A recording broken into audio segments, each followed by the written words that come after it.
Hello guys, स्वागत है आपका वापस से इस चैनल पर। आज मैं जो मानवा लेकर आया हूँ ये कोई मामूली मानवा नहीं है, बल्कि ये एक प्योर मास्टरपीस है। जी हाँ, आपने बिल्कुल सही सुना, प्योर मास्टरपीस।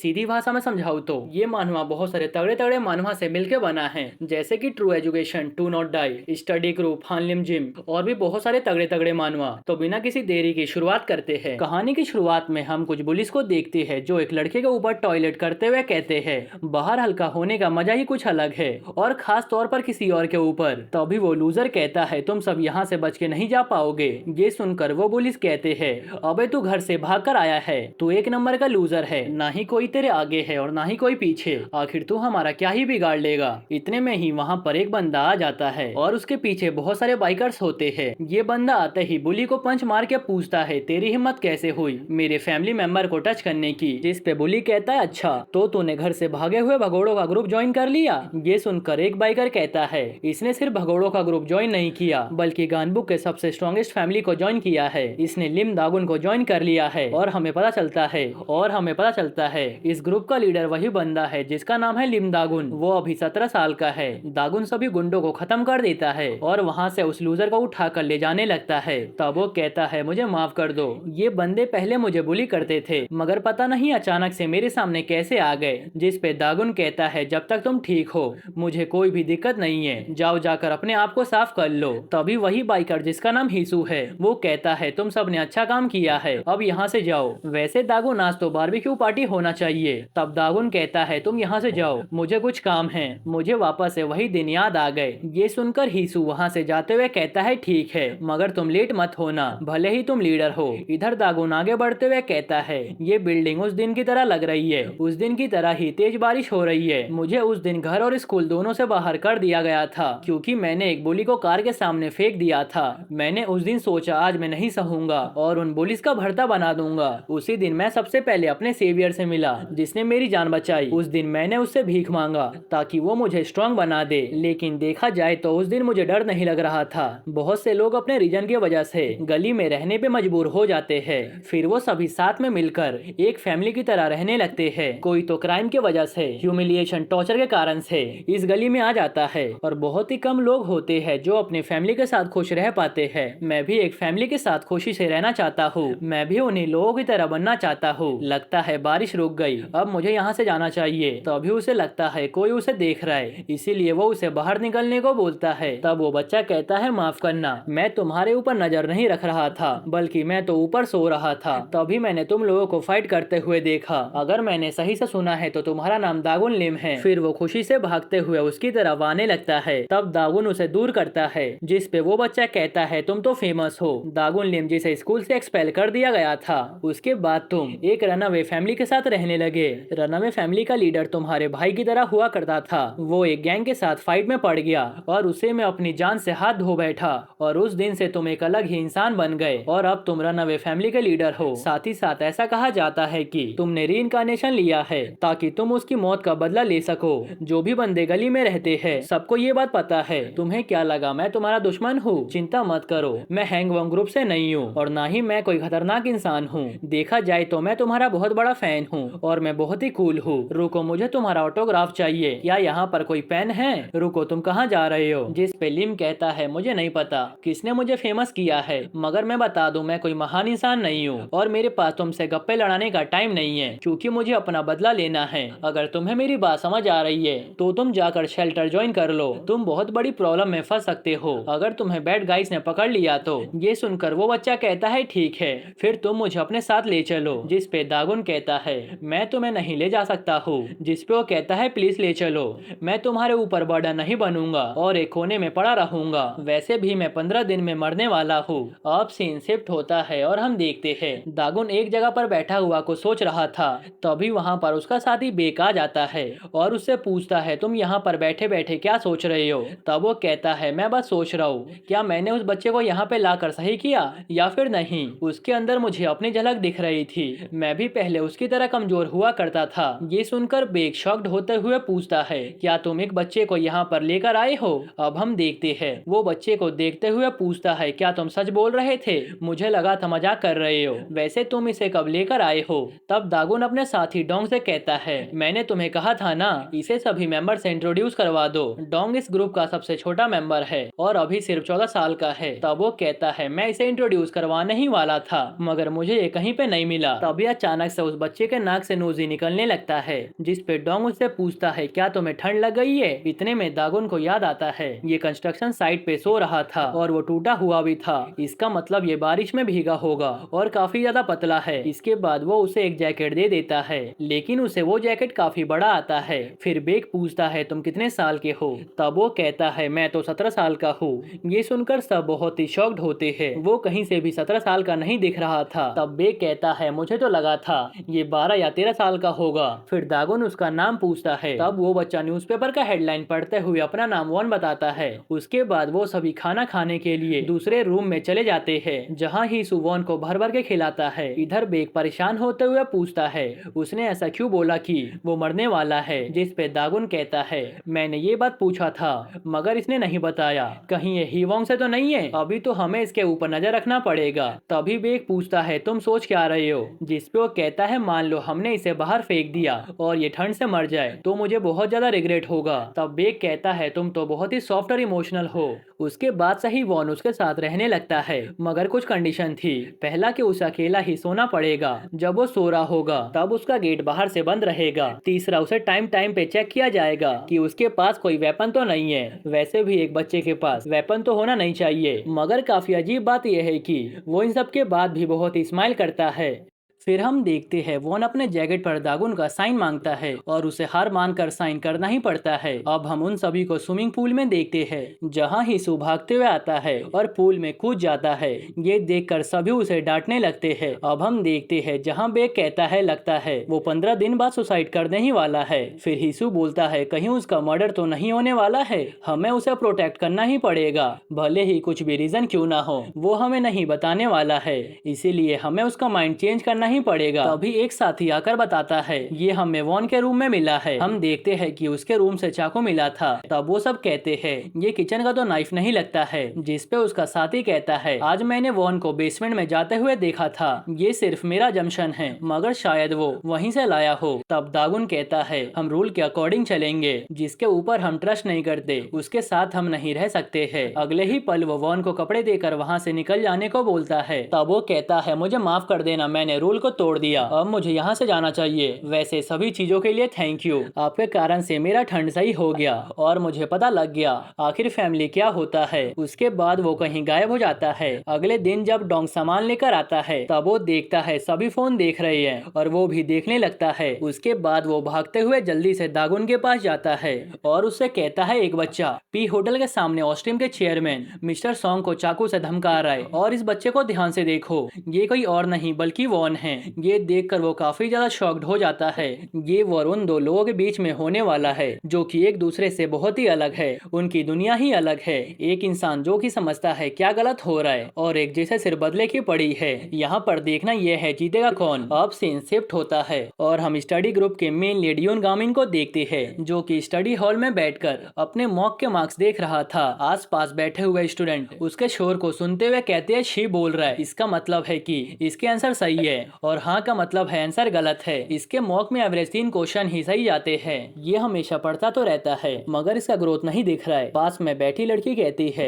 मुझे इसके जैसे नर्ड लड़के पसंद है मगर इससे बात कैसे करूँ, ये हमेशा तो दोस्त के साथ आता है मगर आज अकेला क्यों आया है। सभी स्टूडेंट देखने लगते हैं लास्ट क्वेश्चन सही है या फिर गलत, अगर सही होगा तो ये अपना ही रिकॉर्ड तोड़ देगा। मगर तभी एक लड़का आकर चिल्लाते हुए कहता है क्या ये तेरी जगह है जो इतना चिल्ला रहा है, मैं तेरे शोर के कारण से पढ़ नहीं पा रहा हूँ। ये सुनकर पास में बैठा हुआ बच्चा कहता है ये तो आईएएस की तैयारी कर रहा है, लगता है फिर से फेल हो गया और अब अपना गुस्सा गामिन के ऊपर निकालेगा। उसे देखकर योन गामिन उससे माफी मांगने लगता है। तब वो कहता है दिखा अपना टेस्ट। फिर वो उसके आंसर गलत करते हुए कहता है तेरे अंदर पढ़ाई का टैलेंट ही नहीं है, तू अपने माँ बाप के पैसे वेस्ट मत कर और जाकर कुछ कर ले। ये बोलकर वो वहाँ से जाने लगता है। तब गामिन कहता है मैं ऐसे ही पढ़ते रहूंगा, मैं अपने मेहनत के बल पे कॉलेज में एडमिशन लेकर दिखा दिखाऊंगा, मैं गिव अप नहीं करूंगा। ये सुनकर बाकी बच्चे इंप्रेस हो जाते हैं। तभी दो गुंडे अंदर आते हैं और इस एस्पिरेंट को मार के गिराते हुए कहते हैं, ओए चश्मिश तू हमारे साथ चल।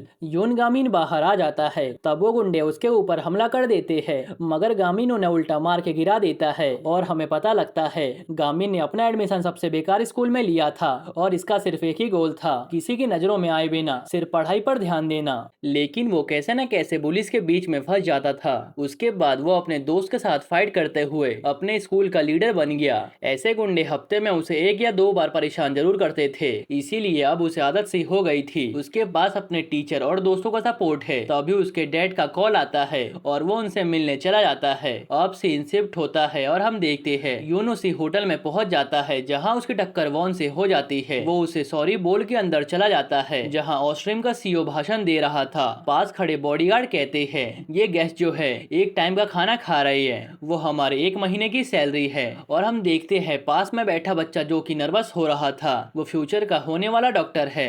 इधर यून सोचता है, इस सीईओ ने तो स्टार्टिंग से लेकर एंड तक खाली इंग्लिश में बोला है, मुझे तो कुछ भी समझ नहीं आया। फिर वो अपने डैड से पूछता है, डैड आपने मुझे यहाँ पर क्यों बुलाया, आपको पता था ना मुझे कुछ भी समझ नहीं आएगा। यून के डैड एक जीनियस डॉक्टर है। तब वो कहते हैं, बहुत दिन हो गए तुम्हारे साथ खाना खाए हुए, तुम हमेशा पढ़ते ही रहते हो, इसीलिए आज एंजॉय करो। ये सुनकर यून सोचने लगता है, सभी स्मार्ट इंसान यहाँ पर आए हैं, वो सभी स्कूल में अच्छा स्कोर करते होंगे। तभी उसके डैड कहते हैं, सही बताऊं तो मुझे भी कुछ खास समझ नहीं आया। ये जो ऑस्ट्रीम का सीईओ सियोक है वो पैसों के लिए पागल है, यहाँ तो मैं सिर्फ अपने प्रोफेसर के कहने पर आया हूँ। तभी यून डरते हुए कहता है, पीछे तो देखो। उसके पीछे ही सियोक खड़ा था जो पूछता है, खाना कैसा लगा। तब डैड उसे थैंक्स कहते हैं इनवाइट करने के लिए। तब सियोक कहता है, तुम्हारा बेटा किस स्कूल में पढ़ता है। ये सुनकर यून को पहली बार एम्बेरसमेंट फील होती है अपने स्कूल का नाम बोलने पर। फिर वो कहता है, यूसोंग टेक्निकल हाई स्कूल में। ये सुनकर सब बहुत ही शॉक्ड होते हैं, ये सबसे घटिया स्कूल है। फिर सियोक कहता है, तुम्हें तो बहुत मेहनत करना पड़ेगा। ये सुनकर डैड सियोक के हाथ से अपने बेटे से दूर करते हुए कहते हैं, तुम्हें इसकी चिंता करने की जरूरत नहीं है, ये बहुत ही मेहनत कर रहा है। तब सियोक वहाँ से जाते हुए कहता है, मेहनत करने का कोई भी फायदा नहीं होता जब कोई प्रोग्रेस ही ना हो। ये कितनी शर्मनाक बात है कि तुमने अपने बेटे को सही से नहीं पाला।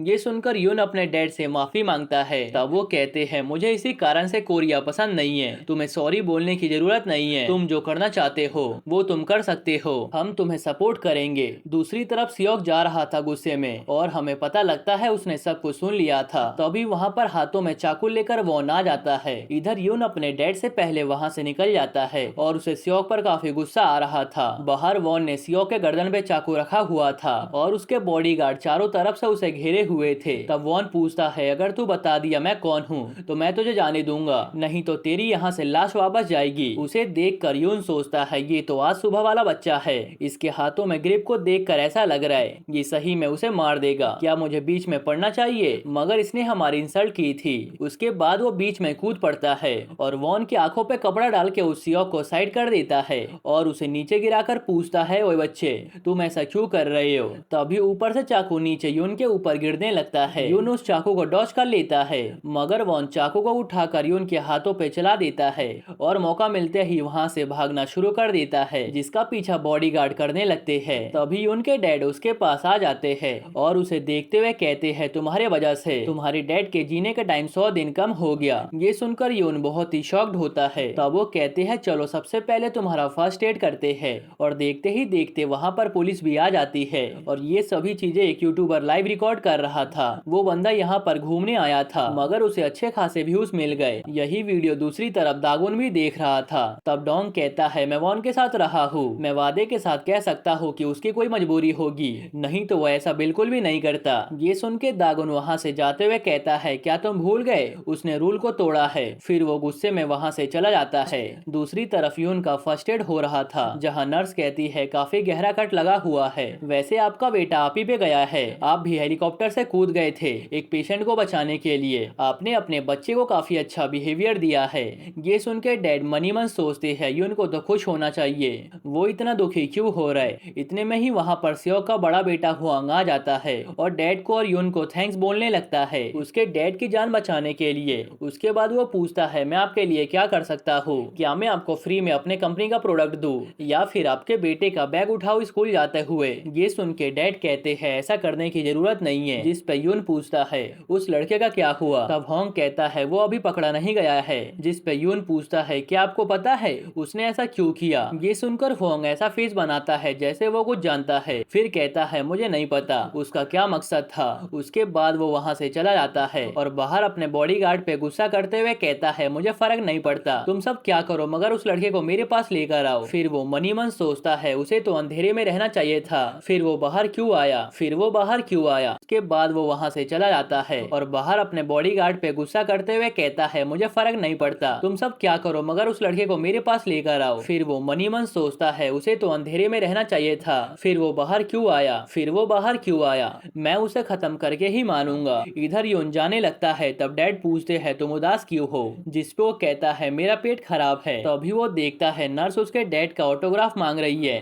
तभी उसे याद आता है उस बच्चे के जैकेट पर भी किसी का ऑटोग्राफ था। चारों तरफ सियो के ऊपर किए जाने वाले जानलेवा हमले के बारे में न्यूज चल रहा था और उस न्यूज को ट्रू एजुकेशन का मेन लीड बाजी भी देखते हुए स्माइल करता है और यून को देखते हुए सोचता है ये कहीं वही तो नहीं है जिसके बारे में मैं सोच रहा हूँ। कुछ दिनों बाद यून को ब्रेव सिटीजन का अवार्ड मिलता है सियोक की जान बचाने के लिए। उसके दोस्त उसकी तारीफ करते हुए कहते हैं हर बार तुम अकेले अकेले ही मेन कैरेक्टर बन जाते हो, हमें भी तो मौका मिलना चाहिए। तब उसका दोस्त किम कहता है उस बच्चे ने हाथ में चाकू क्यों पकड़ा था, क्या उसे बदला चाहिए था या फिर कुछ और। तब यून कहता है पता नहीं, मगर वो रो रहा था। तभी पीछे से दागुन पूछता है क्या इसी कारण से तुमने उसे जाने दिया, इसका मतलब तुमने जानबूझकर उसे छोड़ा था, ना कि कोई तुमसे गलती हुआ था। ये सुनकर यून का दोस्त उससे पूछता है तुम कौन हो, ऐसा तो नहीं लगता कि तुम हमारे स्कूल में हो। तब दागुन कहता है यून सही हुआ तुम यहाँ पर हो, मुझे तुम्हारे से कुछ बात करना है। तभी जुन कहता है आखिर तू कौन है, तू हमारे ही स्कूल में घुस रहा है और हमें ही चैलेंज कर रहा है, अगर तू फाइट करना चाहता है तो एक राउंड कर लेते हैं। जिस पे दागुन कहता है मेरा नाम लिम दागुन है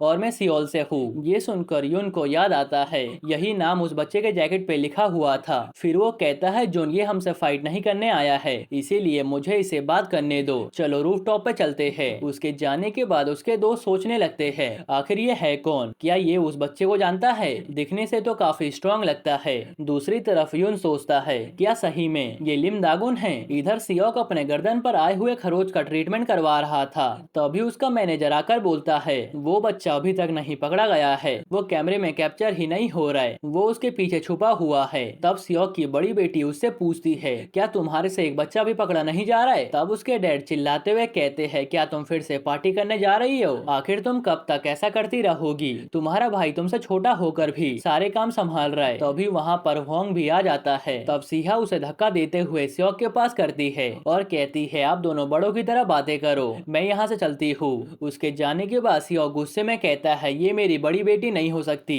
जिस पे होंग कहता है ये बहुत ही स्मार्ट है, इसीलिए आपको उसकी चिंता नहीं करनी चाहिए। उसके बाद सियोक कहता है वो लड़का सही में मेरे गर्दन पे चाकू रख देगा, मैंने कभी सोचा नहीं था, आखिर वो इतना बड़ा कब से हो गया, अगर पुलिस ने उसे पकड़ लिया तो सच्चाई बाहर आ जाएगी, इसीलिए जल्दी से उसे ढूंढो। अब सीन शिफ्ट होता है जहाँ जियो किम से पूछती है सभी स्टडी ग्रुप के लोग कहाँ गए, जिसपे वो कहता है यून तो किसी से बात करने गया है और जुन वॉशरूम में है। तब जियो कहती है टीचर आने ही वाली है, जिसपे किम कहता है ठीक है मैं उसे बुलाकर लाता हूँ। जब वो ऊपर जाता है तब वो देखता है यून और दागुन दोनों ही एक दूसरे को पंच मार रहे हैं। ये देखकर वो काफी शॉक्ड होता है। अब हम पास्ट का सीन देखते हैं जहाँ दागुन और वॉन सामान खरीद कर जा रहे थे। तब वॉन पूछता है ये हम किसके लिए लेकर जा रहे हैं। तब वो कहता है ये वॉशरूम क्लीन करता है जिससे बदबू नहीं आती है, ये बात तो सबको पता होता है। जिस पे वॉन कहता है मैं घर में ज्यादा टाइम तक नहीं रहा हूँ, इसी कारण से मुझे इन सब के बारे में पता नहीं है, मैं हमेशा भागता ही रहता था, मगर मैं अभी तुम्हें ये सब नहीं बता सकता हूँ, ये सब सीक्रेट है। वैसे डोंग मेरा अच्छे से ख्याल रखता है।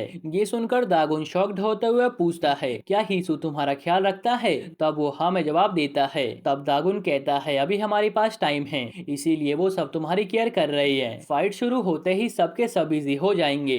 ये सुनकर वो पूछता है वैसे रिवेंज लेने के बाद क्या मिलता है। मैंने सुना है रिवेंज लेने के बाद कुछ भी नहीं बचता, इसी कारण से हमेशा हमें दो कवर खोदना चाहिए, एक दुश्मन के लिए और एक अपने लिए। ये सुनकर दागुन बहुत ही शॉक्ड होता है कि आखिर उसे ये सब कैसे पता है। तभी वो दोनों देखती है एक बुली ओल्ड मैन को मार रहा है। ये देखकर दागुन हार्पिक की बोतल चलाकर बुली को मारता है और कहता है मुझे लगता है मैं रिवेंज लेने से पहले ही मर जाऊंगा, मैं अपने फैमिली को अपने आंखों के सामने मारने सच्चा है, मैं मरना ही पसंद करूंगा। अगर मैं मरना नहीं चाहता हूँ तो मुझे सामने वाले को मारना पड़ेगा। तभी वो बुली हार्पी की बोतल जिसके अंदर एसिड था वो दागोन के ऊपर फेंकता है, मगर उल्टा उसकी आंखों में ही पड़ जाता है। इसी कारण से वो चिल्लाने लगता है। तब वॉन कहता है, लगता है हमें दूसरी बोतल खरीदनी पड़ेगी। दागोन को उसे देखकर अजीब लगता है। उसकी बात करने का तरीका, उसकी छोटी सी बॉडी, उसका बदला लेने का मकसद, हर चीज उसको बहुत ही अजीब लग रहा था। अब सीन शिफ्ट होता है और हम देखते हैं दागोन यून से कहता है, मैं यहाँ पर वॉन के बारे में पूछने आया हूँ। जिस पे यून कहता है, अच्छा उसी बच्चे के बारे में जो कि मर्डर करने आया था?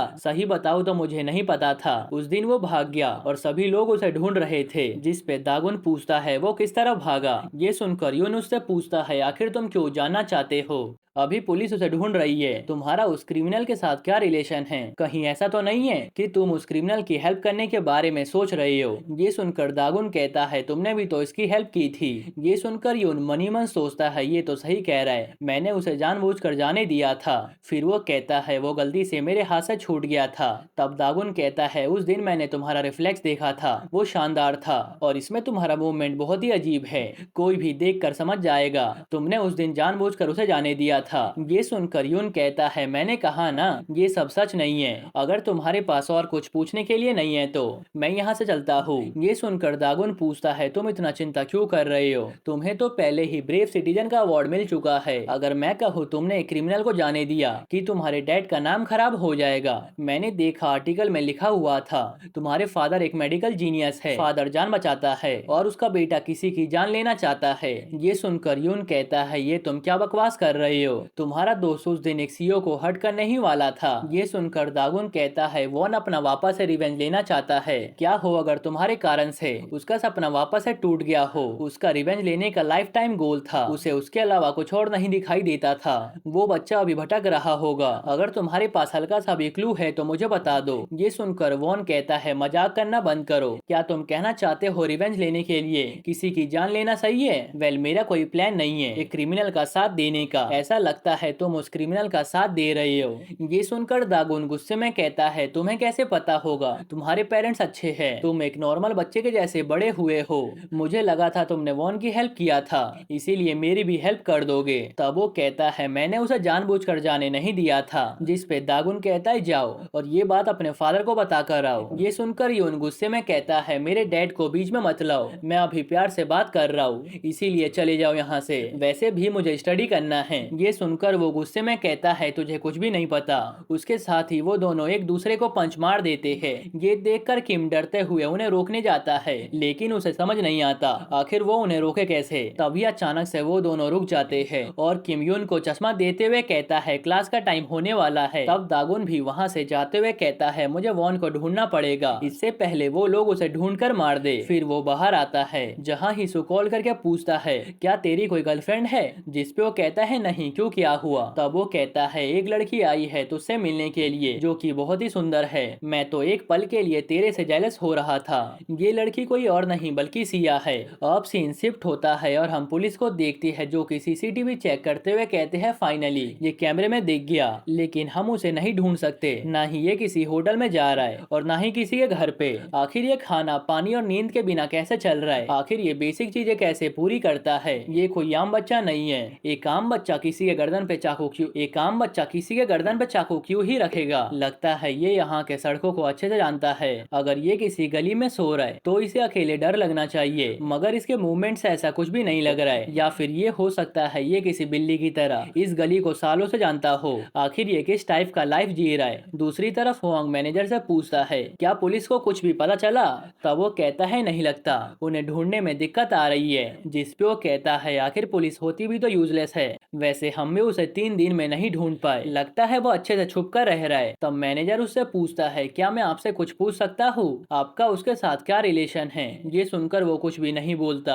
अब सीन शिफ्ट होता है और हम देखते हैं दागुन सिया से पूछता है, तुम कौन हो? क्या तुम्हें वॉन के बारे में कुछ पता है? तब वो कहती है, अच्छा तो इस बार उसने वॉन नाम चूज किया है। वैसे मुझे उसके बारे में कुछ पता है, मगर तुम इतने ज्यादा क्यूरियस क्यों दिख रही हो? फिर वो कहती है, देखो मैं सीओ की बेटी सिया हूँ। ये सुनकर सुनकर डोंग कहता है, क्या उसे सीओ की बेटी जिसके ऊपर वॉन ने हमला किया था? ये जानकर दागुन बहुत ही शॉक्ड होता है। फिर सिया कहती है, जिस लड़के को तुम ढूंढ रहे हो वो मेरा छोटा भाई है, सही कहूँ तो वो मेरा स्टेप ब्रदर है। दूसरी तरफ ये बात वॉन्ग भी अपने मैनेजर को बताते हुए कहता है, ये उनके दूसरे प्यार का बेटा है। वैसे तो फादर उसे उसी टाइम नहीं पहचान पाए थे, लेकिन बाद में उसे पहचान लिया। वो 10 साल पहले हमारे पास आया था, उसकी मॉम उसे लेकर आई थी। उसके बाद उसकी मॉम की डेथ हो गई। वॉन को अपनी मॉम के डेथ का बदला चाहिए होगा। ये सुनकर सब हैरानी से पूछते हैं, अच्छा तो वॉन को अपनी मॉम के डेथ का बदला चाहिए, तो तुम उसकी बेटी हो, फिर तुम यहाँ पर क्या कर रही हो और हमारे से नफरत करना चाहिए। तभी दागुन गुस्से में उससे पूछता है, आखिर तू क्या चाहती है और तू यहाँ पर कैसे आई? ये सुनकर वो स्माइल करते हुए कहती है, मुझे लगा था तुम सब दिमाग वाले ठग हो, मगर तुम तो काफी कम लगते हो। मुझे खुशी हुई तुम सब वॉन के साथ हो।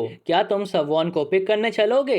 ये सुनकर वो पूछता है, क्या तुम्हें पता है वो कहाँ है? जिसपे सिया स्माइल करते हुए कहती है, हाँ ऑफ कोर्स, मैं उस दिन से उसके ऊपर नजर रखी हुई हो जिस दिन उसकी मॉम उसे हमारे पास लेकर आई थी, लेकिन डैड ने उसे अंदर नहीं लिया और हम सबको बोला वो एक पागल औरत है। दूसरी तरफ हम देखते हैं कुछ लोग आपस में बात कर रहे थे, कैसे एक लड़की दागुन से मिलने आई थी, तभी उनके ऊपर कोई अटैक कर देता है। इधर होंग कहता है, अगर लोगों को पता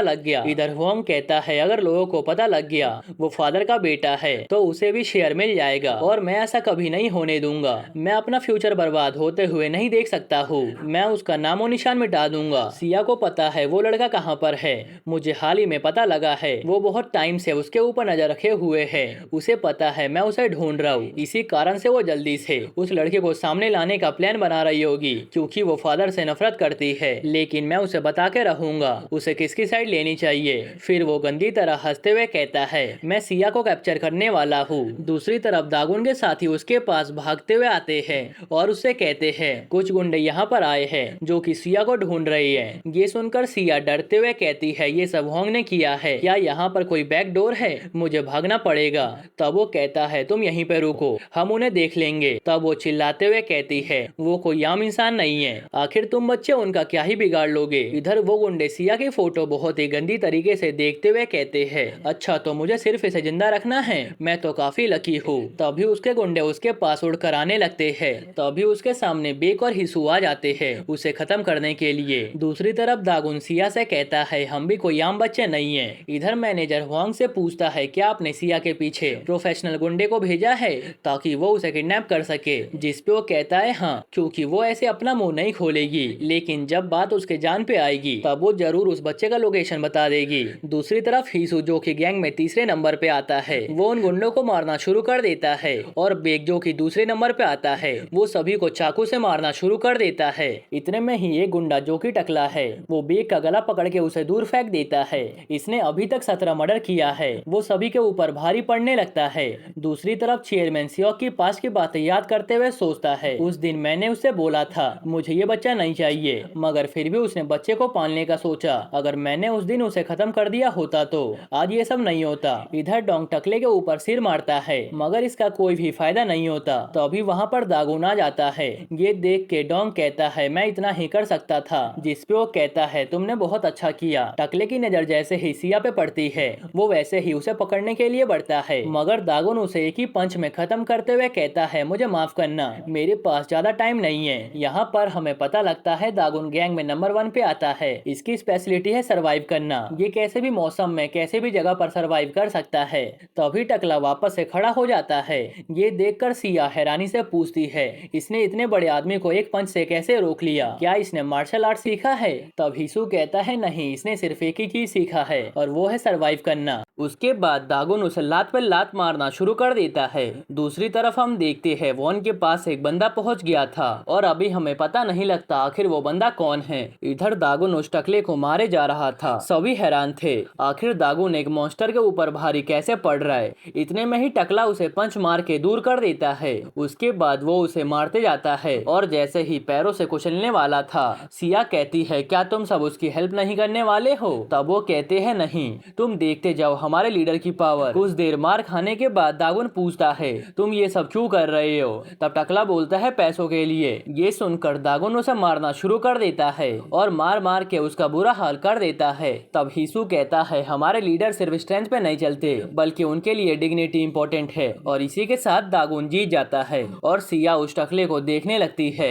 इधर वांग कहता है सिया उस बच्चे पे 10 सालों से नजर रख रही है, वो अकेले तो ऐसा नहीं कर सकती है, इसीलिए मैंने उसके मैनेजर पे ट्रैकर लगा दिया था। मुझे पता था उसका साथ कोई ना कोई तो दे रहा है। इधर सिया का मैनेजर ही वॉन से मिलने गया था, लेकिन उसका पीछा करते हुए वांग भी पहुंच गया था और सिया को भी रियलाइज हो जाता है कि उसके ऊपर नजर रखा जा रहा है। इसका मतलब उसका मैनेजर और वॉन भी सेफ नहीं है। वो जल्दी से दागुन को उस तरफ चलने को बोलती है और दोनों बाइक पे बैठकर वहां से निकल जाते हैं। अब हम पास्ट का सीन देखते हैं जहां सिया को 10 साल का होने पे ही पता चल गया था पैसों से सब कुछ खरीदा जा सकता है। जब उसका 10वां बर्थडे था तब मैनेजर उसे अलग अलग शॉप में लेकर जाता था और पूछता था तुम्हें क्या चाहिए, लेकिन वो सब कुछ के लिए मना कर देती है। लेकिन उसे एक लड़की के हाथ में रखा टेडी बियर पसंद आ जाता है।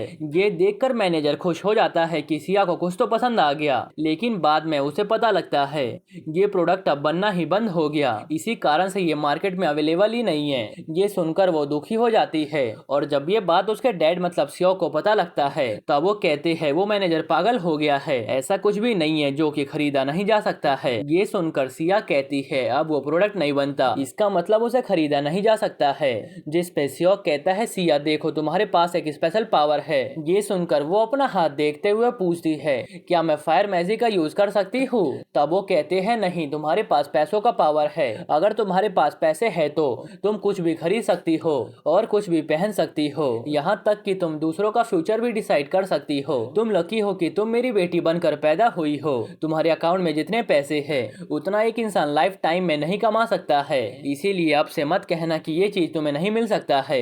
ये सभी बातें आम आदमी करते हैं। ये बोलकर वो चले जाते हैं और सिया सोचती है पैसों से सब कुछ खरीदा जा सकता है और डैड ने बोला है ये पैसों की दुनिया है। और एक हफ्ते बाद सही में मुझे वही डॉल मिल गया। ये डॉल उन्होंने एक इंसान से 100 गुना ज्यादा प्राइस देकर खरीदा था, लेकिन सिया उसे पकड़ के खुश नहीं थी। तब उसका मैनेजर कहता है क्या आपको ये पसंद नहीं आया? फिर वो कहती है आज सुबह घर के बाहर एक लेडी आई थी, उन्होंने कहा उनका बच्चा मेरा भाई है। ये सुनकर मैनेजर कहता है क्या उनका कोई दूसरा बेटा है? तब वो कहती है मैं चाहती हूँ आप उस बच्चे की रक्षा करें। डैड ने बोला है मेरे पास बहुत पैसे है और ऐसा कुछ भी नहीं है जो कि मैं नहीं कर सकती हूँ। वो बच्चा बिना पैसे और किसी की हेल्प बिना मर सकता है। ये सुनकर मैनेजर कहता है मिस क्या आप सीरियस हो? तब वो हाँ में जवाब देती है और उस दिन के बाद से ही मैनेजर वॉन के ऊपर नजर रखने लगते हैं। प्रेजेंट में मैनेजर अपने सामने वॉन को देख के डर जाते हैं। इधर बाइक से सिया और दागुन भी उसी तरफ आ रहे थे जहाँ दागुन पूछता है तुम्हारा मैनेजर पिछले 10 सालों से उसके ऊपर नजर रखे हुए है? तब वो कहती है हाँ मैंने अपनी पहचान नहीं बताई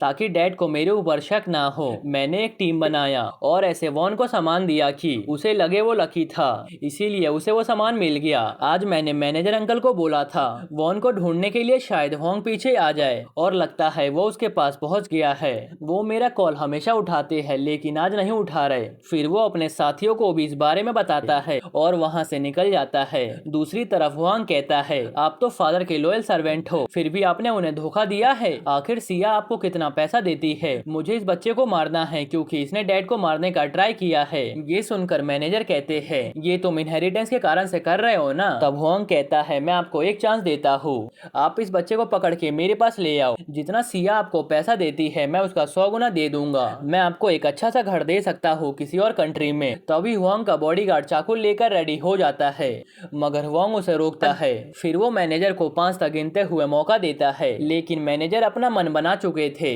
वो बॉडीगार्ड को रोकते हुए कहते हैं वॉन भाग जाओ यहाँ से। वो पहले ही वॉन को बता चुके थे आज तक जो भी सामान उसे लॉटरी या फिर रोड पे मिला था वो सब मिस सिया ने तुम्हारे लिए अरेंज किया था। वॉन इधर भागने लगता है तब वॉन का ड्राइवर उसे पकड़ने के लिए भागता है। कुछ देर बाद जब सिया वहाँ पहुँचती है तब वो मैनेजर को मरा हुआ देख के रोने लगती है। सिर्फ 3 दिनों में इन लोगों के लाइफ में बहुत ही चेंज हो गया था। दूसरी तरफ हम मैनेजर की वाइफ को देखती है जो वॉन का न्यूज देखते हुए कहती है ये बच्चा अभी तक पकड़ा क्यों नहीं गया? तभी उनका बेटा रोने लगता है और वो जाकर उसे उठाती है। तब वो पापा पापा कहने लगता है। ये सुनकर वो कहती है इसने पहला वर्ड अपना पापा बोला है। वो अभी इस बात से अनजान है कि उनका हस्बैंड मर चुका है। जो बच्चा अभी पापा बोलना सीखा है वो अपने पापा को भी देख नहीं पाएगा। इधर दागोन पूछता है ये बताओ तुम्हारा भाई वॉन के पीछे क्यों पड़ा है। तब वो कहती है एक तरह से वॉन भी डैड का बेटा है, इसीलिए कहीं प्रॉपर्टी में उसका हिस्सा ना हो जाए, इसी कारण से वो उसे मारना चाहता है। ये सुनकर वो वॉन को ढूंढने के लिए भागता है मगर उसे सामने पुलिस दिखती है। इधर यून एक भयानक सपने से जगता है जिसमें दागोन चिल्लाते हुए कह रहा था ये सब तुम्हारे कारण से हुआ है। वो अपना फोन चेक करता है जहां उसकी मॉम बोल रही थी मेरी अमेरिकन फ्रेंड ने तुम्हारा आर्टिकल देखा, वो तुम्हारे ऊपर बहुत ही प्राउड थी।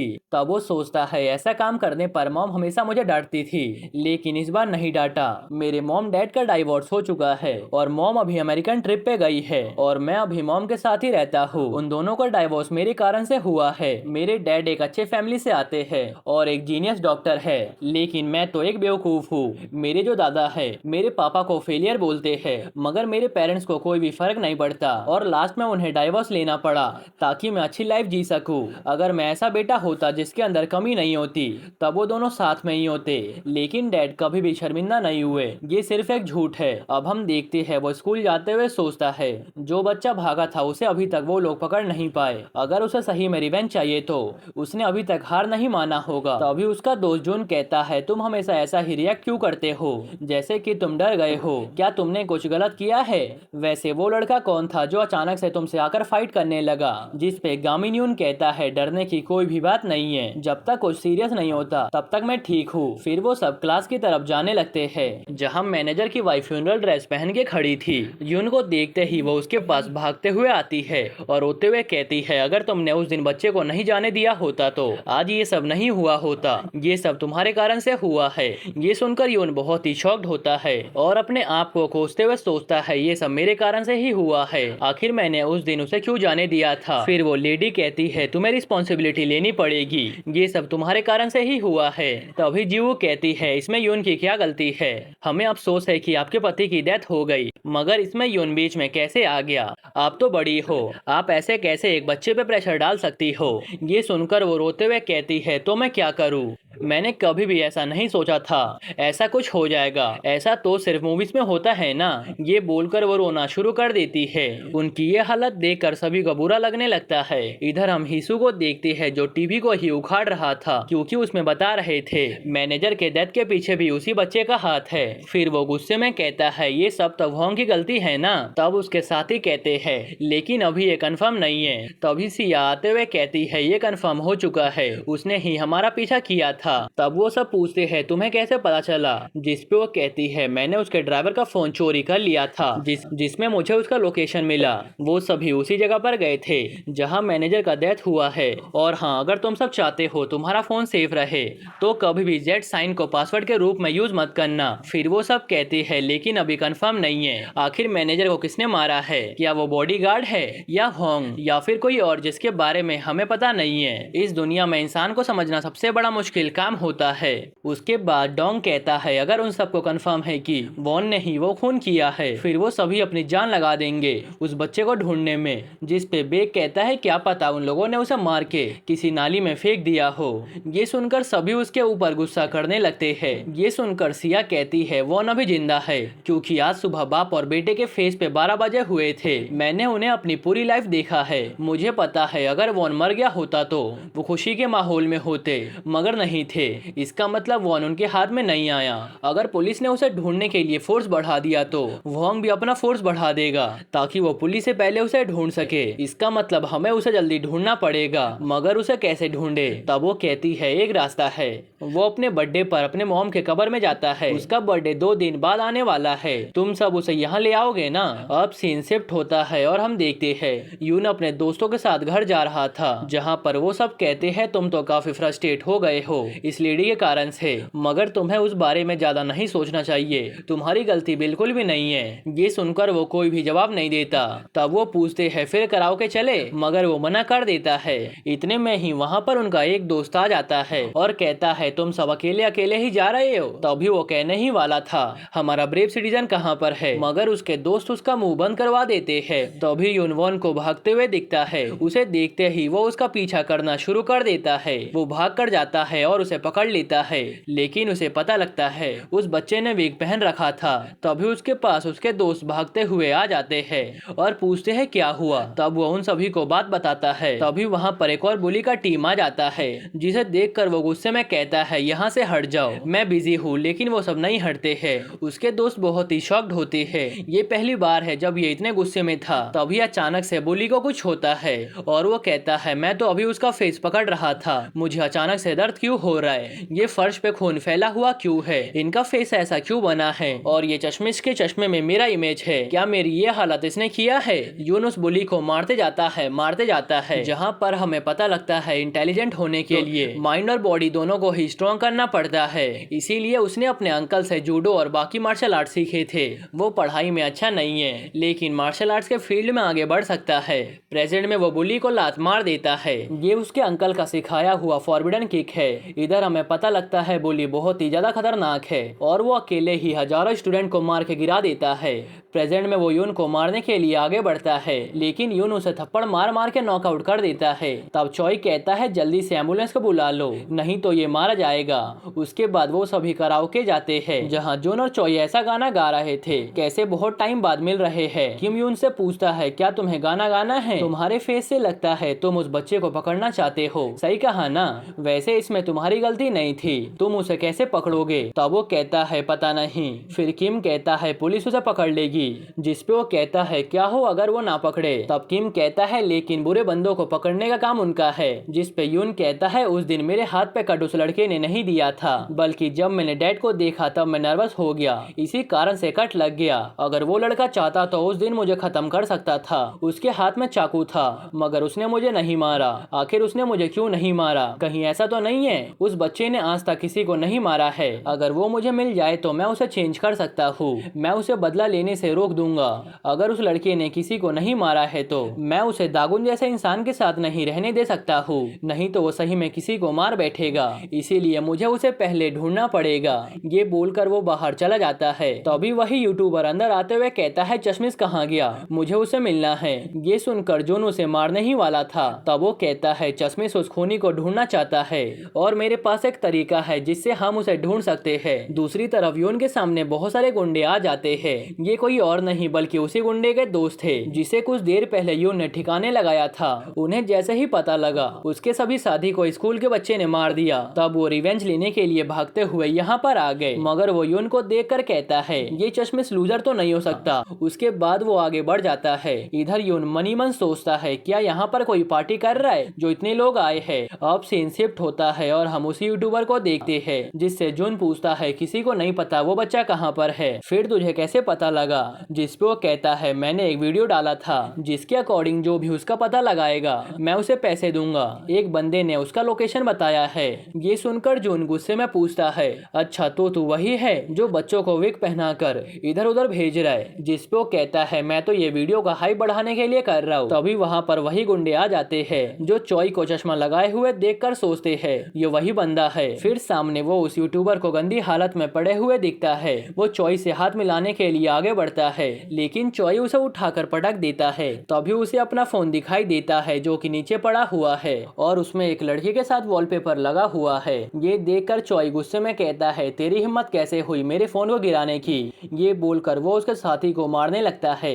देखते ही देखते जून भी बीच में कूद पड़ता है और उन्हें लात मारना शुरू कर देता है। तभी गुंडे किम को वीक समझकर उसे मारने जाते हैं। तभी वो विंटर ग्रीटिंग सॉन्ग चला देता है। जैसे ही गुंडे का ध्यान भटकता है तभी किम उसके एडम एप्पल पर पंच मार देता है। उसके बाद एक और पंच मार के उसे नॉकआउट कर देता है। किम की स्पेशलिटी है कि वो हमेशा उसी जगह पर हमला करता है जहां सबसे ज्यादा इफेक्ट पड़ता है। इतने में ही चॉय आकर उस गुंडे को उठा लेता है और तेजी से नीचे पटकते हुए कहता है ऐसा अजीब टैटू मत बनवाओ, इससे तू और ज्यादा वीक दिखता है। तभी वहाँ पर यून आ जाता है और वहाँ का नजारा देखकर बहुत ही शॉक्ड होता है। अब हम देखते हैं जहाँ पर वो यूट्यूबर उन्हें बताता है 2 दिन बाद वो अपने मॉम के कब्र पे जाने वाला है। अगर तुम सब मुझे उसे पकड़ते हुए वीडियो बनाने दोगे तो मैं तुम सबको सारी डिटेल्स बताने को रेडी हूँ। ये सुनकर जून को गुस्सा आ जाता है कि उसे अभी भी व्यूज की पड़ी हुई है। तब किम कहता है एक बार लोकेशन पता चलने दो, उसके बाद हम उसे बताएंगे। अभी यून उस बच्चे को किसी भी तरह ढूंढना चाहता है। तभी यून उसके डील के लिए मान जाता है। इधर यूट्यूबर मनी मन सोचता है ये ब्रेव सिटीजन उस बच्चे को जैसे ही पकड़ेगा मैं इस वीडियो को अपलोड कर दूंगा। इसके बाद तो व्यूज की बारिश होना शुरू हो जाएगा।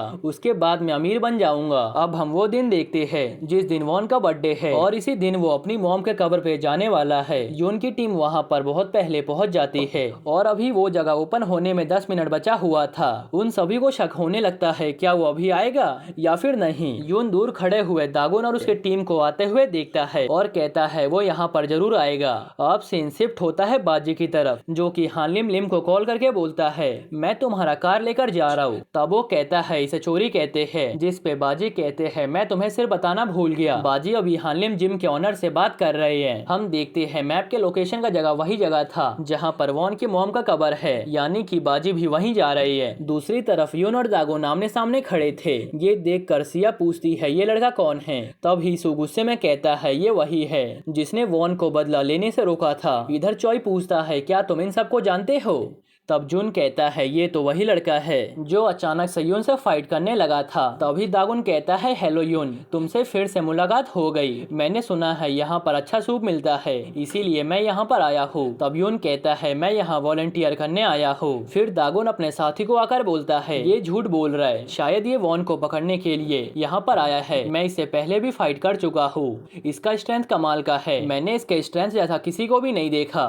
यून आकर अपने दोस्त को बताता है ये सिर्फ सूप पीने आया है। तब उसके दोस्त पूछते हैं क्या तुम्हें उसके बातों पर बिलीव है। इधर सिया कहती है अब हमें उसके आने का वेट करना है, जिस पे हीसू पूछता है क्या वो आएगा। तब वो कहती है हाँ जरूर आएगा, वो कितने भी डेंजर में क्यों ना हो वो यहाँ पर जरूर आएगा। वो अपनी पूरी लाइफ ही डेंजर में रहा है। हम देखते हैं बाहर गेट के पास वो आ चुका है। इधर हीसू कहता है वो देखो वो सभी कहीं जा रहे हैं, चलो उन्हें जाकर धो देते हैं ताकि वो बीच में कांटा ना बने। तभी बेक कहता है हम सब ऐसा नहीं कर सकते हैं, अभी वॉन एक वांटेड क्रिमिनल है, अगर यहाँ पर पुलिस आ गई तो हमें दिक्कत होगी। फिर सिया कहती है ये बिल्कुल सही कह रहा है, हमें आराम से उसका वेट करना चाहिए, भले ही वो सभी बंदे वॉन के लिए क्यों ना आए हो, लेकिन वो उसे इतनी आसानी से नहीं पकड़ पाएंगे। दूसरी तरफ यून और उसकी टीम उसी बंदे से मिलने जाते हैं जिसने उन्हें यहाँ के बारे में इंफॉर्मेशन दिया था। उन्हें पता लगता है ये तो एक 12 साल का बच्चा है जिसका नाम गोंग है, वो इस एरिया के मालिक का बेटा है। गोंग बताता है मैं घर से ही पढ़ाई करता हूँ, डैड मुझे यहाँ पर हमेशा लाते रहते हैं। एक बच्चा है जो यहाँ पर हमेशा इसी दिन आता है, मुझे उसका फेस इसीलिए याद है क्योंकि बच्चे ऐसी जगह पर अकेले नहीं आते, मगर वो आता है। जब मैंने उसके बारे में वीडियो देखा तब मैंने आपको इसके बारे में बता दिया। ये सुनकर यूट्यूबर उसकी तारीफ करने लगता है। तब यून कहता है अगर दागुन यहाँ पर है इसका मतलब इस बच्चे की बात सच है। फिर जून पूछता है बच्चे क्या तुम्हें पता है वो बच्चा किस जगह पर हमेशा जाता है। तब वो पूछता है डायरेक्टर कहाँ है। तब यूट्यूबर बताता है वो आज यहाँ पर नहीं आ पाएगा। ये सुनकर वो बहुत ही उदास हो जाता है और उन्हें इन्फॉर्मेशन बताने से मना कर देता है। अभी जून कहने ही वाला था डायरेक्टर एक बेकार इंसान है। तब उसका साथी उसका मुंह बंद करते हुए कहता है ये बच्चा स्कूल में बुली हुआ करता था और डायरेक्टर इसका आइडल है, इसी कारण से वो उनसे मिलना चाहता है, इसीलिए तुम्हें बीच में बोलने की जरूरत नहीं है। इधर यूट्यूबर मनी मन सोचता है अगर उसके आते ही वो इसे पकड़ लेंगे तो मजा बिल्कुल भी नहीं आएगा। जब चूहे बिल्ली का गेम चलेगा तभी तो व्यूज आएंगे। वैसे चोई कहाँ गया। हम देखते हैं चोई बाहर गेट पर बैठा हुआ सोचता है जब हमें पता है वो बच्चा यहाँ से एंटर करेगा तो हमें अंदर जाने की क्या जरूरत है। वैसे मैं ऐसी जगह पर पहली बार आया हूँ, ये जगह बहुत ही बड़ा है, क्या बहुत से लोग मरते रहते हैं, क्या मैं भी किसी दिन मर जाऊंगा। उसकी ये बातें सुनकर लोग कहने लगते हैं ये दुखी दिख रहा है। इधर सिया अपने बॉडीगार्ड को कमांड दे रही थी लोकेशन पर रहने को, जो अब तक वॉन की हेल्प कर रहा था। फिर वो कहती है यहाँ पे रहने का फायदा नहीं है, वहाँ पर चलो इस जगह पर वो आएगा। यहाँ उनके एशेस रखे जाते हैं जिनकी फैमिली नहीं है या फिर जिनकी फैमिली के पास पैसे नहीं है। अगर ऐसी बात होती तो मैं कब का उसे पैसे दे चुकी होती। वॉन पैदा हुआ है इसका कोई सबूत नहीं है, इसका मतलब उसका बर्थ भी रजिस्टर नहीं है। ऐसे बच्चों को शैडो चिल्ड्रन कहा जाता है। वो ना ही स्कूल जाते हैं और ना ना ही हॉस्पिटल जा सकते हैं और सबसे बड़ी दिक्कत यह है कि अगर वो मर गया तो किसी को भी पता नहीं चलेगा। ये सुनकर दागुन बहुत ही शॉक्ड होता है। फिर वो कहती है मेरा भाई और मेरे डैड उसे किसी भी पल मार सकते हैं, लेकिन उसने किसी तरह से 10 साल सरवाइव कर लिया। तभी वो सभी देखती है चॉय वॉन का गला दबा रहा है। ये देखकर दागुन गुस्से में आगे बढ़ते हुए कहता है आज मैं इसे मार डालूंगा। अब हम पास्ट का सीन देखते हैं जहाँ वॉन सबसे पहले सिक्योरिटी गार्ड से मिलने जाता है जिसे वो ग्रैंडपा कहता है। तब वो कहते हैं तुम बहुत टाइम बाद आ रहे हो। ये सुनकर वो उनसे पूछता है आप कैसे हो। तब वो कहते हैं मैं ठीक हूँ, मैंने वहाँ पर चाबी रख दिया है, जाओ अपनी मॉम को ग्रीटिंग दे दो। ये सुनकर वो कहता है थैंक यू, आप हमेशा मुझे अंदर जाने देते हो। वैसे ग्रैंडपा क्या आप न्यूज नहीं देखते हो। तब वो कहते हैं क्या फायदा ये जानने का कि दुनिया में क्या चल रहा है, जब तक तुम ठीक हो सब चलेगा। ये सुनकर वो अपनी मॉम के पास जाने लगता है। इतने में ही वही बच्चा उसे देख लेता है और कहता है ये तो वही खूनी है। वो उसका मुंह बंद करने के लिए आगे भागता है, मगर तभी वहाँ पे चॉय आ जाता है और उसे मार के साइड कर देता है। तभी उसे पता लगता है वो इसी को तो ढूंढने यहाँ पर आए हैं। प्रेजेंट में वो उसका गला पकड़े हुए था। ये देखकर दागुन उसे मारने के लिए आगे बढ़ता है। चॉय उसे देखते हुए सोचता है तू तो वही है। उसके बाद वो वॉन को नीचे फेंक देता है। ये देखकर दागुन उसे पंच मारने ही वाला था। तब वो उसके पंच को डॉच करते हुए कहता है क्या तू मेरे चश्मे को टारगेट कर रहा था। लेकिन दागुन उसकी बातों का जवाब ना देते हुए उसे मारने लगता है। तभी चॉय उसका हाथ पकड़ के उसे जमीन पे पटक देता है। तभी दागुन उसे लात मार देता है जिस कारण से उसका चश्मा टूट जाता है। तब बेक वॉन को वहां से लेकर जाते हुए कहता है हम इसका ध्यान रख लेंगे, तुम उसका ध्यान रखो। इधर चॉय गुस्से में कहता है क्या तू मेरा खून करने का ट्राई कर रहा है, तेरी हिम्मत कैसे हुई मेरे चश्मे को तोड़ने की। फिर वो मनी मन सोचता है इसे पता था मैं जुजुत्सु का यूज कर रहा हूँ, इसीलिए जानबूझकर ये पकड़ा गया। दूसरी तरफ बेक लेकर उसे भागते हुए पूछता है हम कहाँ जा रहे हैं। तब सिया कहती है मैंने गेट की तरफ अंकल को रखा है, मैंने कार को रेडी रखा हुआ है। जिस पे बेक पूछता है क्या ये सही रहेगा, क्या तुम सही में इसकी हेल्प करोगी बदला लेने में, तुम यहाँ पर क्या कर रही हो, तुम्हें पता है ना ये तुम्हारे डैड का ही खून कर देगा। तब वो कहती है मैं अपने फादर को कुछ ज्यादा खास पसंद नहीं करती हूँ, उन्होंने बहुत सारा क्राइम किया है, मुझे नहीं पता उनके मरने के बाद मुझे कैसा फील होगा, क्या मैं दुखी होंगी। एक मिनट। अब सीन शिफ्ट होता है और हम हीसू को देखते हैं जिसके पास डोंग आकर बताता है वो हमें मिल चुका है। तभी उनकी ये बात उनका टीममेट भी सुन लेता है। तब वो दोनों आमने सामने आ जाते हैं जहाँ जून पूछता है क्या तुम उसी बच्चे को ढूंढने आए हो। तब हीसू कहता है क्या तुम अपने काम से मतलब रखोगे, ये बात जाकर तुम अपने दोस्त को बोलो जिसे नाई के पास जाने की जरूरत है, उसने सबसे पहले हमारे बॉस के स्टडीज को डिस्टर्ब किया है। उसके बाद वो दोनों बहस करने लगते हैं। तब किम पूछता है क्या किसी का मर्डर करना सही है, क्या तुम सबको गलत नहीं लगता, क्या तुम्हें अपने दोस्त को नहीं रोकना चाहिए। ये सुनकर डोंग उसे मार देता है और कहता है हम फैमिली है, हम एक दूसरे का साथ हमेशा देंगे। दूसरी तरफ बेक वॉन को एक जगह पर रखकर बोलता है उसका ध्यान रखो जब तक मैं उन सबको देख के आता हूँ। उसके सामने यून खड़ा हुआ था। वो गुस्से में यूट्यूबर को साइड होने को बोलता है। इधर डोंग उसे मारते हुए कहता है अगर तुम्हें कुछ पता नहीं है तो तुम्हें बीच में टांग नहीं अड़ानी चाहिए। तभी हिसू उसे बचने के लिए बढ़ता है। इतने में ही जून उसके ऊपर किक चलाकर उसे दूर गिरा देता है। तभी हिसू उसे लात मारते हुए कहता है काफी अच्छा लात मार लेता है, तू एक आम आदमी नहीं है। तब जून कहता है आखिरकार मैं स्कूल का लीडर जो हूँ, वैसे तू मेरे ही एज का लगता है, क्या तू स्कूल जाता भी है लूजर। तब वो कहता है मैं घर से भाग गया था, इसी कारण से स्कूल नहीं जाता। जिस पे जून कहता अच्छा तो तू इतने प्राउड से क्यों बोल रहा है, तूने कोई महान काम नहीं किया।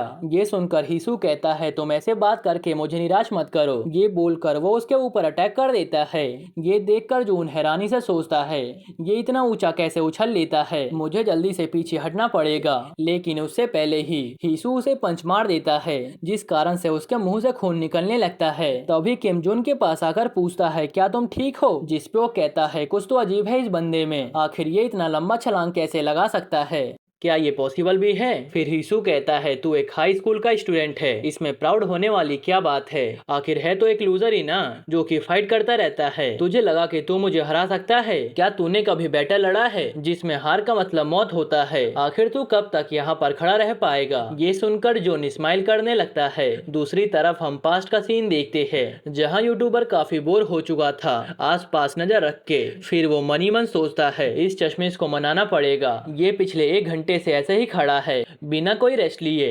फिर वो पूछता है क्या तुम्हारा ड्रीम पुलिस बनने का है? तब यून कहता है पता नहीं, मैंने अभी तक सोचा नहीं है कि आखिर मुझे फ्यूचर में क्या करना है। तभी वही बच्चा आता है और चिल्लाते हुए कहता है वो मिल गया, वो खूनी यहाँ पर आ चुका है। ये सुनकर बेक कहता है क्या तुम यहाँ सही में वॉन के लिए आए हो? तुम्हारा नाम यून है ना?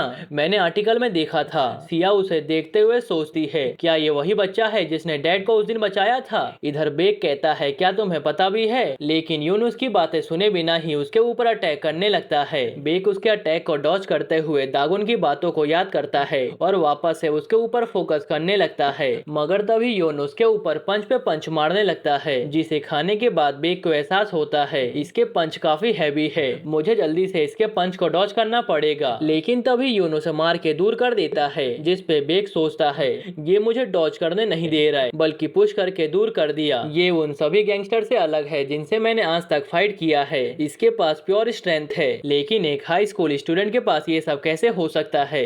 तभी यून कहता है अगर तुम्हें लगता है मैं कुछ ज्यादा ही बोल रहा हूँ तो मैं तुम्हें बता दूं, तुम सभी एक क्राइम कर रहे हो। ये सुनकर बेक को गुस्सा आ जाता है और वो भागते हुए आता है और यून के ऊपर अटैक कर देता है, मगर यून उसके पंचेस को ब्लॉक कर देता है। तभी बेक उसे घुटने से मार देता है, जिस कारण से यून का चश्मा दूर गिर जाता है। उसके बाद वो दोनों लात का जवाब लात से देते हैं। यूट्यूबर इस पूरे नजारे को रिकॉर्ड करते हुए कहता है ये क्या हो रहा है, मैंने ऐसा कुछ आज तक नहीं देखा था, ये तो एब्सोल्यूट सिनेमा है। ये इतना फास्ट फाइट कर रहे हैं कि कैमरा भी इन्हें कैप्चर नहीं कर पा रहा है। इधर सिया मनी मन सोचती है ये बंदा वॉन के पीछे क्यों पड़ा हुआ है। दूसरी तरफ बेक उससे कहता है वॉन सिर्फ अपना बदला ले रहा है, अगर तुझे जस्टिस की बात करनी है तो कहीं और जाके कर, तू उसके दर्द को नहीं समझ पाएगा। ये बोलकर वो उसे पंच मार देता है। तब यून उसके पंच को पकड़ते हुए मैनेजर की वाइफ और उसके आंसू को याद करता है और कहता है आज मैं तुम सबको यहाँ से नहीं जाने दूंगा, मैं आज सब कुछ सही करके रहूंगा। सिया ये सब देखते हुए सोचती है अगर मैं यहाँ से भागने का ट्राई भी करूंगी तो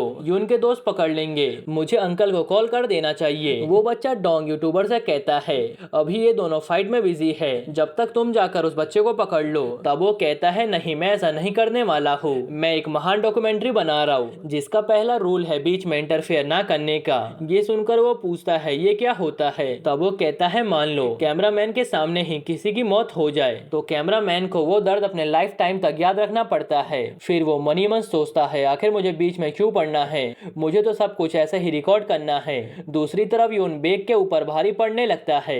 बेक को यून के अंदर दागुन की परछाई दिखने लगती है। उधर ही सुजून से फाइट कर रहा था और इधर चोई लिम से, और इधर चोई दागुन को पैर मार के गिरा देता है, मगर दागुन अगले ही पल अपने पैरों पे वापस खड़ा हो जाता है। तब चोई उसे मारते हुए पूछता है तू अपनी जान लगा के फाइट क्यों नहीं कर रहा है? तू अपने आसपास के मरे हुए लोगों को देख, क्या तुम्हें दुखी नहीं हो रहा है कि तुम एक खूनी का साथ दे रहे हो? तुम आज उस बच्चे को लेकर नहीं जाने वाले हो। मैंने अपने एक मॉन्स्टर दोस्त को बुला लिया है, वो बंदा जस्टिस दिलाने में माहिर है। ये सुनकर दागुन गुस्से में कहता है तुझे मजा आ रहा है ना, यहाँ पर अगर किसी को शर्मिंदा होना चाहिए तो वो तू है। ये सुनकर वो उसे पंच मार देता है, लेकिन चॉय उसके पंच को डॉज करते हुए कहता है अब मेरी बारी है। लेकिन दागुन उसके ऊपर एक के बाद एक अटैक करना शुरू कर देता है। तभी चॉय उसे अपर कट मार देता है। ये देखकर दागुन गुस्से में उसे पंच मार देता है और उसके बाद उसके पैरों पे लात मार के साइड कर देता है। चॉय की आंखों में ब्लड जाने के कारण कुछ भी दिखाई नहीं दे रहा था। तभी दागुन उसे लात मार के साइड कर देता है। ये देखकर वहाँ पे खड़े लोग कहते हैं क्या ये कोई फाइट है? इतने में ही चॉय वापस से खड़ा होते हुए कहता है आजा देखते हैं आखिर तेरे में कितना दम है। ये सुनकर दागुन उसे पंच मारने के लिए बढ़ता है और एक ही पंच में वो उसे फर्स्ट फ्लोर से नीचे गिरा देता है। आसपास के लोग ये देखकर बहुत ही शॉक्ड होते हैं। उधर बॉडीगार्ड भागते हुए सिया के पास जाने लगता है। इतने में ही वहाँ पर हुआंग का बॉडीगार्ड भी आ जाता है और उन दोनों को धो देता है। अंदर कार में बैठा था हुआंग का सबसे खतरनाक बॉडीगार्ड जिसका नाम गन है। वो अपने साथ दागुन के एक साथी मिन को लेकर आया था और उसी ने उसे इस जगह के बारे में बताया था। मिन का पूरा फेस बिगड़ा हुआ था, जिससे हम समझ सकते हैं कि आखिर उसके साथ क्या हुआ होगा। फिर वो उसे मारते हुए कहता है ओए बच्चे, इसके बाद अपने घर चले जाइयो। आजकल के बच्चे अपने घर पे ही नहीं रहते और वहाँ से भाग जाते हैं। तभी वहाँ पर एंट्री होती है बाजी की, जो कि विंडो को नॉक करते हुए कहते हैं मुझे कुछ पूछना है। तब गन कहता है मैं तुम्हें नहीं जानता, यहाँ से निकल जाओ। ये सुनकर बाजी कहते हैं मैं एजुकेशन सोसाइटी से आया हूँ। अब बाजी यहाँ पर क्या कर रही है और इस मैटर में कैसे इन्वॉल्व हुए ये तो हमें नेक्स्ट पार्ट में ही पता चलेगा। लेकिन अगर अभी तक आपको बाजी के बारे में पता नहीं है तो आपको मेरा पुराना मानवा देखना पड़ेगा, जो कि मैंने लगभग लेटेस्ट तक एक्सप्लेन कर दिया है। उसका लिंक मैं डिस्क्रिप्शन बॉक्स या फिर कमेंट सेक्शन में डाल दूंगा, तो जाकर वहां पर चेक कर लेना। एनीवेज, अगर आपको ये वीडियो थोड़ी सी भी पसंद आई हो तो प्लीज वीडियो को लाइक कर देना और साथ ही साथ में वीडियो को हाइप भी कर देना। ओके, तो मिलते हैं नेक्स्ट एपिसोड में, तब तक के लिए कमेंट कर देना। चलो बाय बाय।